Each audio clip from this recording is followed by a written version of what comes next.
Hola guys and girls, and welcome to a new Digimon TCG 4.0 deck check video. This time we are going to look at what most people consider being the strongest deck in the current meta game, which is Yellow Wargreymon. And I can basically only agree with that statement. I did play Yellow Wargreymon the last few local tournaments, 3 in total, and I went second place, and then first place. Each of these tournaments had at least 16 participants, sometimes even more. So yeah, it's the strongest in current meta game. Doesn't mean that other games can't win, but this just gives you the most likelihood of doing well in tournaments, I have to say. It's just very strong, and yeah, we all are expecting some nerfs to Yellow, similar to the nerfs in Green we saw coming in the near future, because with future sets, Yellow is just getting stronger and stronger. So yeah, I'm excited to see some nerfs happening there. And yeah, me being able to play some more decks, because yeah, for the next few tournaments I will definitely play a different deck. But yeah, let's go over my variant, which isn't necessarily the best variant, but is the variant I play tested a lot with. I played around with the ratios and all this good stuff, because you have a lot of leeway to go there. I feel like the core members in the deck, and that you have a lot of things you can change around. And yeah, so let me just show my deck, with which I went actually first place. Like the other two were two different versions, very similar. But yeah, some little card adjustment here and there. But yeah, let's go first over the Tamers. And of course we have one Tamer 4 times and one 3 times. And the one we have 4 times is our Oppoinent. I like Oppoinent more because the other Tamer is Koromon. That's something you can already play around with. Koromon of course has inherited effect. If you have 3 or less security, you can give minus 1000 on attack once per turn. Whereas Oppoinent draws you a card. So it depends more, like, that's personal taste. I like drawing a lot more. I think most of the people do, than reducing by 1000 more. Sometimes can that be very crucial, because as you probably know, Wargreymon reduces DP by 6000, so having an additional 1000 there to reach a lot of the level 5 Digimon out there to kill them as well can be crucial. We have other ways to get there. But yeah, I just like drawing more, that's why I have Oppoinent here, because it will become more apparent with the other cards in the deck why I prefer drawing. But just gives you the most consistency that you always draw the pieces you need, and yeah, that's why drawing is important. But I have to say, this deck draws a lot, so I actually did mill myself in a few matches. When versus like some control decks, I actually lost because I didn't have any deck cards left in the deck. So it can be detriment sometimes, but most of the times, it's just gonna help you get the cards you need. So now for the rookies, that's probably where you can play around the most. But let me start with the staple, what I think every Wargreymon deck should play 4 times, and that is the Pulsemon Poromon we got from the pre-release, because the effect is just very insane. Free cost for 2000 TP Digimon, which says if you have 3 or more security cards, draw 1. If you have 3 or less, you get 1 memory. And very important, if you have exactly 3 security, both effects trigger. So this is very insane, especially with the Yellow Wargreymon package. You do get rookies out for free. And if you get that out for free, you get to draw and additional memory. It's just insane. Pulsemon, I think, should be a staple 4 times in every deck, because the draw, the memory, it's just super reliable. Every time, it gets you every time what you need. And yeah, that's, I think, where you can play around the least for Pulsemon. If you manage to get them because you played enough pre-release tournaments, or you just bought them, then you should play them. If not, of course, it's not too big of a deal. There's a lot of rookies you can play here. And then these two I like to enter as a package, because that's something you can definitely play around with. But these are like I call them the inheritable rookies. Like the rookies you play because of the inheritable effects. I play Salamon, which has the similar effect with Koromon, but it's not related to security and not once per turn, which is important. If you take multiple times, you can affect this trigger effect more often. And of course the starter Patamon, which gives you memory once you delete a Digimon by reducing the DP. This is where you can play around with, for sure. Like you can play more of these, you can play more of Patamon, you can play, like, I like this ratio more. I prefer Patamon over Salamon. Salamon is definitely still good, that's why I still play 2 of, and Patamon as a 3 of. But since I have other mons which do reduce TP as well, not only Wargreymon in deck, obviously, and other cards as well, which you will see on later, which will make sense why I personally prefer Patamon and getting the memory boost due to being able to delete Digimon like that. But other than that, these are like I said, the inheritable rookies. You can definitely play around. You can just play 4 Salamon if you prefer that effect, 4 Patamon, only 2 of that, or something like that. But yeah, I play 5 of them total. And most of my variants, they were 6. I played 4 Patamon and 2 Salamon. I did try a free split as well. But the last adjustment, I did reduce to only 3 Patamon for another rookie, But yeah, these are the inheritable rookies, which you see most of the times. This is like the 2-3 ratio. By the way, if you don't want to watch this whole video, of course, as usual, the deck list is in the description, so you can check that out. But yeah, here we'll just go in detail why I made the choices I made. My next 2 rookies are the 2 recovery Salamons. You definitely should have some way of recovering. And I like Salamon personally more than Lucemon. For one, at the beginning I don't have any Lucemon, so I did not like I had a choice. And Lucemon, it just makes you less bricky, because Lucemon obviously can't Digivolve on something, or can't be Digivolved on as well. So in case it's the only rookie in hand, you're kind of screwed. So I prefer playing more rookies which can actually evolve out of and into. But yeah, you need some recovery options. Obviously you are sacrificing security for Wargreymon or Blinding Ray and stuff like that. And in some matches that can be a detriment, so you want some recovery in the deck, and I decided that 2 Salamon is the way to go. At first I had 3 there as well, I tried that. But 2 seems to be enough. Like I said, I draw an insane amount of cards with this deck, so usually you always get the recovery when you need it. But I can definitely see some people who want to play more careful, definitely want more recovery like that. And then the rookie I played actually 4 times. That was the last adjustment I made. I put out one of the Patamon for another one of these, which is of course the Bushy Agumon. I did decide in the end to play 4 of them. 3 is probably what you should play at least. I did try a variant with only 2 of them, but this is the prime rookie you want with your Wargreymon, especially if you get to attack twice and can play 2 rookies. Getting 2 Bushy Agumon out there and just swing for 2 additional security is just... it's way too powerful. You usually win the game that way. So that's why I decided to go with 4 Bushy Agumon. Worst case then, since you play 4, you don't have to be that careful with like using them as your rookie to evolve over or onto a Tama, because you are very likely to draw like 1 or 2 more of them later on in the game. So it's not like you have to desperately hold onto them in hand to get the Wargreymon, Bushy Agumon, Angewomon combo off. So yeah, that's why I play 4, because it just gives me the most leeway with the most, I think, most important rookie. You could definitely... I still don't have a Lucemon, to be fair, but I'm so happy for a variant. I don't really know where to put a Lucemon in. I would probably put him at most 1. And then it's the question, like, do I put out a Bushy Agumon? Do I put out another Agumon? Not Agumon, Patamon? Or do I put out a Recovery Salamon or something like that? But honestly, I'm fine with this variant. I'm not looking for a Lucemon anymore. I think this deck is good as it is. So, yeah, 4 Bushy Agumon for that. But yeah, I think that was the last adjustment I made, and one of the more important ones for sure. So yeah, that's the rookie lineup. 15 in total, more rookies than usual, because like I said, due to the nature of the deck with the Angewomon Wargreymon combo, which you will see, you probably know already, but you will see later on as well, you do always want to have rookies in hand to play for free, so that's why I play more than my usual ratio of 14 rookies. And now to the champion Digimon, level 4 Digimon, we play 12 of those, and they're very straightforward. We play 4 times the Pidomon. I will just leave them out here because I don't have too much to talk about them. And then I play 4 times the Unimon and 4 times the Torimon. So what we want with our level 4 Digimon is, we want to Digivolve as fast as possible, so that's where our 1-cost level 4s come into play in Toria and Pidomon. And then I like for Unimon as well, I see some variants which like to play Repamon to like brick less, because Repamon has only 3 hard play cost. But I think having all the blockers is important, since, like I mentioned, you do sacrifice security for your combo. And it's very nice to, like, if you're not playing Bushy Agumon or something like that, onto the rookie you play for free due to the Angewomon, you can put a blocker on that to basically be sure to be safe. Like, not lose because you lost all your security. You can always have a blocker on the field. Just Digivolve over the rookie you just played for free, and boom, you basically lost 1 security, yes, but you did gain a blocker, so in the end it's even, and you do have more board advantage since it's another body on the field. That's why I like playing 8 blocker in total. And yeah, these are my level 4 Digimon. Really straightforward. Torimon is just to evolve very quickly.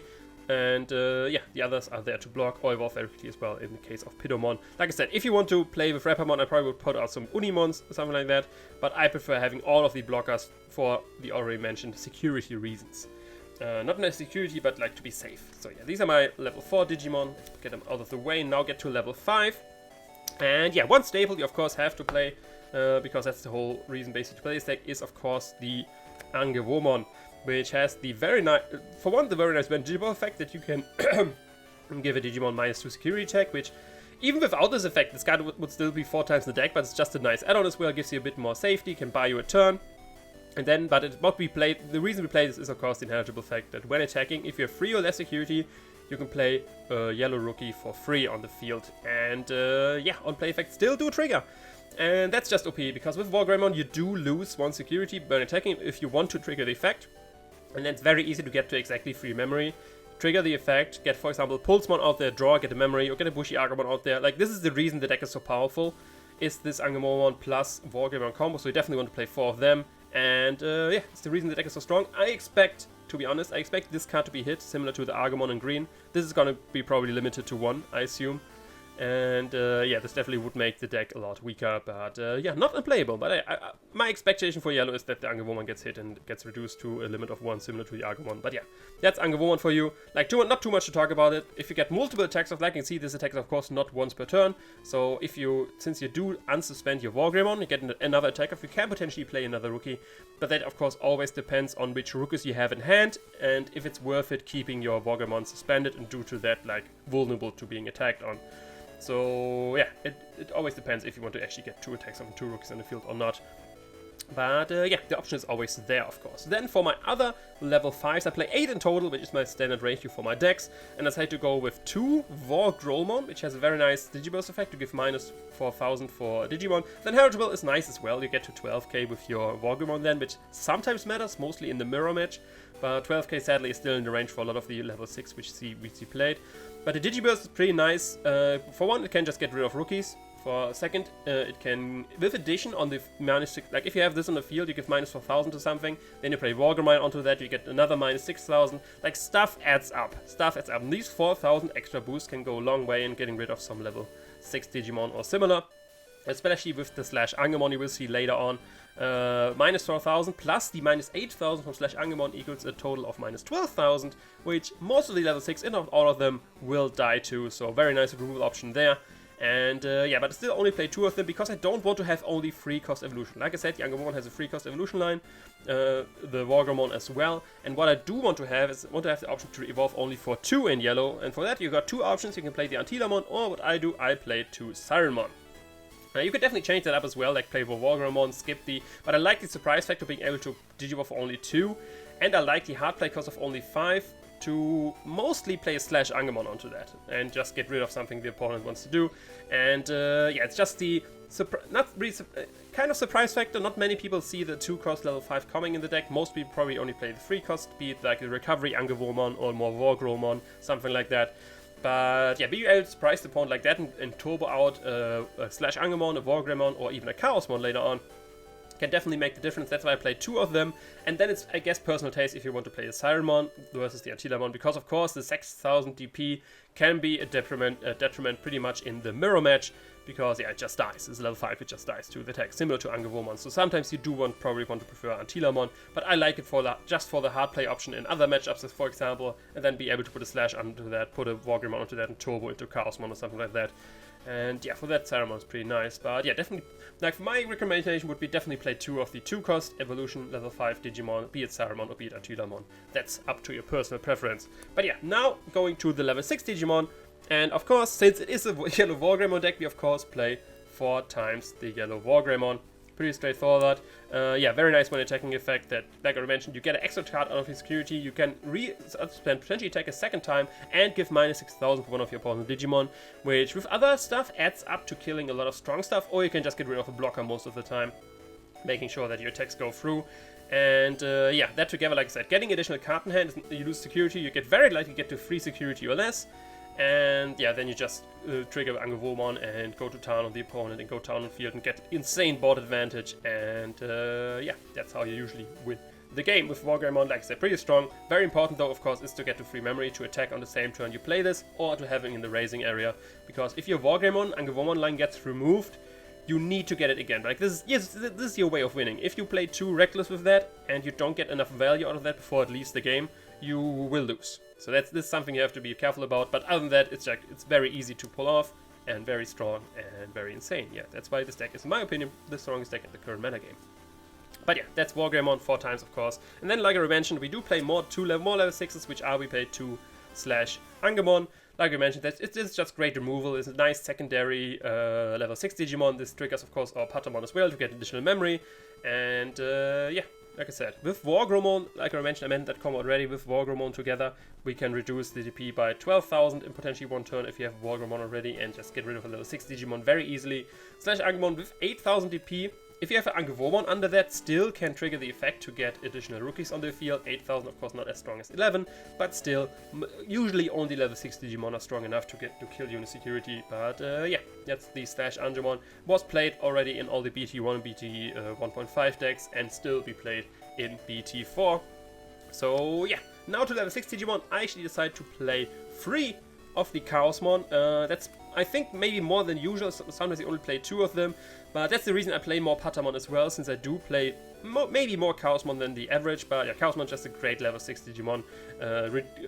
Gives you more bot removal, potentially giving rid of 2 targets or only 1 strong one. And of course, when deleted, you still get free memory, so the opponent sometimes doesn't really want to kill it, because then he has to pass the turn, or gives you a lot of options on what you can do the following turn. And yeah, just a pretty top end, especially playing this on Slash, because Slash Angemon, after when Digivolve triggers, doesn't really do much. Sometimes you want to play this on Wargreymon, especially after you already got your value out of that. For example, you attack twice with Wargreymon and then it's suspended, then putting a Chaosmon onto that can be very valuable, because then it's extra difficult for the opponent to remove. And if he does, you still get free memory. And it still will have the inheritable of Angewomon. So if you even attack with Chaosmon, you can still put rookies on the field for free. So don't forget that. So yeah, very important Chaosmon. I prefer free just for the additional board control this offers to you. But yeah, this is my level 7 lineup. Now for the option cards. This is probably where where my personal taste comes into play, because I only played 2 Blinding Rays, and instead I played 1 Eden's Javelin. 1 Eden's Javelin, of course, the reason why I play more Patamon as well. But first, let's go with the Blinding Rays. Blinding Rays, very strong card, might be one which gets hit together with Angewomon in the radar restrictions, and so it would get the same treatment as green. For one, the level 5 Digimon gets hit and the 0 cost option card. But there is an effect, trash the top card of your security and gain 2 memory for free. So this, and together if you get a Wargreymon out early, and together with Blinding Ray, with these 2 effects, you're already only at the free security range which you want to be at to trigger Angewomon and all this good stuff, and you do get 2 memory in the process as well. This can help you turbo out a lot of stuff, be it a Chaosmon to kill stuff on the field, be it to turbo out Bushy Agumon in the late game to get an additional attack off. This gives you a lot of option to go for in turns. But what I think, this is not a Hammer Spark. This is not a card you just play in a turn to get 2 more memory and then do something with more memory. This is like, you have to very carefully plan and execute when you want to use a Blinding Ray. That's why I personally think 2 are enough, especially since I do have all the Uppamons. I prefer drawing a lot, so most of the games I will draw 1 of them at least. But this is the card to be kept for your game-winning turn. You don't just play this turn 1 or turn 2, like sometimes you have to, yes, but you have to plan a bit more with this card. It's not, like I said, it's not a Hammer Spark you just play for free, because losing a security can be can hurt you very much.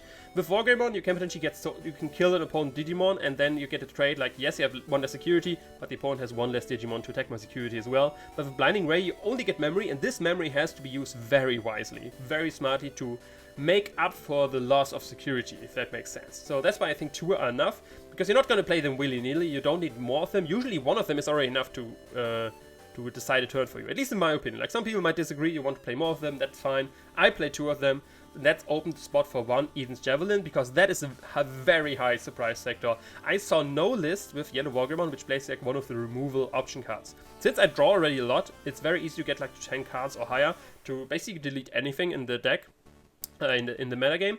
And yeah, like I said, no one expects that. If I don't have like a level 5 on the board to put a Slash onto that, or level 6 to put a Chaosmon onto that, the opponent always feels very safe. They put their important Digimon out of the raising area onto the battle area, and then boom, Eden's Javelin just screws their plans up.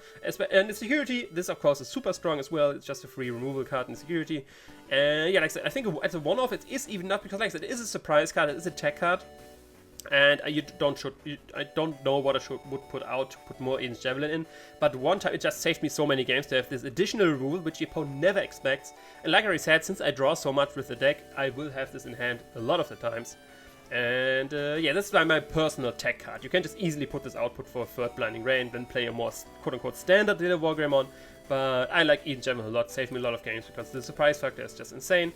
And yeah, like I said, Blinding Ray is just not a spam card, so you want to And in security, it's just lost, so you have to, it sucks. But yeah, these are my option cards. And then last but not least, of course we got a Tamer, of course we got 3 times the TK, because like we already saw with the Yellow Wargreymon, it costs 3 to evolve into, so it's very important to evolve into Wargreymon and still be able to play it. And TK, of course, a great Tamer. Gives you can choose a card 1 out of 5. Usually, of course, not a Chaosmon, because then you don't get to recover, it has to be a yellow card. But yeah, he just makes sure that you get your evolution lines going. You're missing a level 4, play TK, pick 1 out of security. You're missing a rookie, missing a level 5, missing Yellow Wargreymon, whatever it is, TK usually can find it for you in the security, since it's 5 cards of your deck. And yeah, he's just very nice, puts you at this free memory you need for all of the already mentioned plays.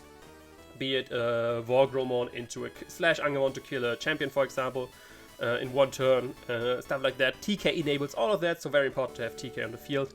And yeah, or get them there. But like I said, since you draw a lot, you will usually see them. But yeah, that's my deck list in total. Of course, let me think what you think about this list. What would you change? What would you improve? I think the thing you can play around the most with is, of course, the rookie lineup.